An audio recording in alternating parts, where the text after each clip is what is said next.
On va maintenant passer à la revue de presse internationale avec vous, Hélène Frade. Bonjour.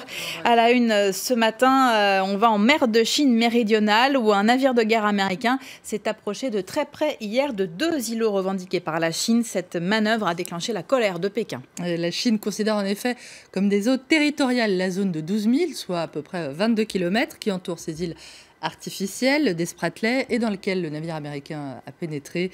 Le lance-missile USS Lassen est à la une, on le voit ce matin, du Global Times, qui précise qu'il s'agit d'une photo datant du 12 mars dernier, alors que ce navire patrouillait lors d'un exercice aux côtés d'un navire de guerre sud-coréen. La Chine met en garde les États-Unis contre leur incursion, titre le quotidien chinois, en ajoutant que Pékin a promis de faire tout ce qui est nécessaire, je cite, pour préserver ses intérêts. Une situation qui rappelle beaucoup ce qui s'était produit en mai dernier, lorsqu'un avion américain avait survolé le même archipel, déclenchant la même colère de Pékin.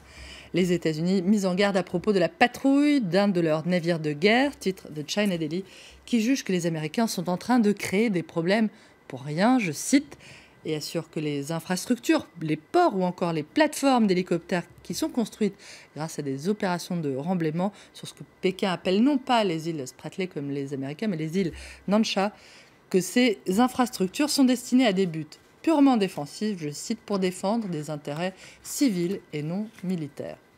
Pour les États-Unis, en revanche, il n'y a aucun problème puisque le navire naviguait, selon eux, dans les eaux internationales. D'après The Wall Street Journal, Washington craint que la Chine ne tente en réalité d'aller plus loin dans ses revendications territoriales en mer de Chine pour contrôler encore davantage des routes maritimes jugées vitales pour le commerce mondial. La marine américaine défend la liberté de navigation, plaide le journal américain. Quant au Guardian, il recommande à tout le monde de garder la tête froide en évoquant tout de même la volonté tacite de part et d'autre de maintenir le niveau de confrontation dans certaines limites. Le journal qui dit sa préoccupation aussi face à la géopolitique à la fois complexe et imprévisible de cette région et au manque également de mécanismes pour empêcher une éventuelle escalade. Les États-Unis qui sont également opposés à la Russie dans le dossier syrien. D'après The Moscow Times, l'armée russe a confirmé hier le suicide de l'un de ses soldats déployés à Latakia, reconnaissant donc ainsi pour la première fois une perte russe sur le sol syrien depuis le début de l'intervention militaire le mois dernier. Mais c'est une version qui est mise en doute par le quotidien britannique The Independent, qui rapporte que la famille de Vadim Kostenko, 19 ans, ne croit pas à l'histoire du suicide, supposément à cause d'une rupture sentimentale.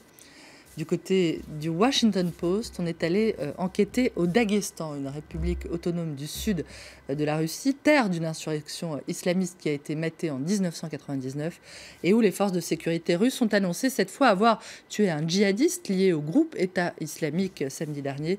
Le journal s'est rendu dans le village de Novositli, 2000 habitants, dont 20 au moins seraient partis combattre en Syrie.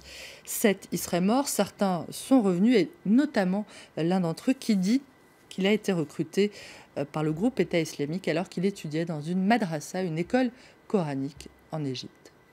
À la une également ce matin, la victoire en Côte d'Ivoire d'Alassane Ouattara, qui est donc réélu dès le premier tour avec plus de 83% des voix. Cette présidentielle jugée apaisée et crédible par les observateurs était jugée aussi fondamentale pour tourner la page des violences qui avait suivi la première victoire, en tout cas de Ouattara, sur son prédécesseur Laurent Gbagbo.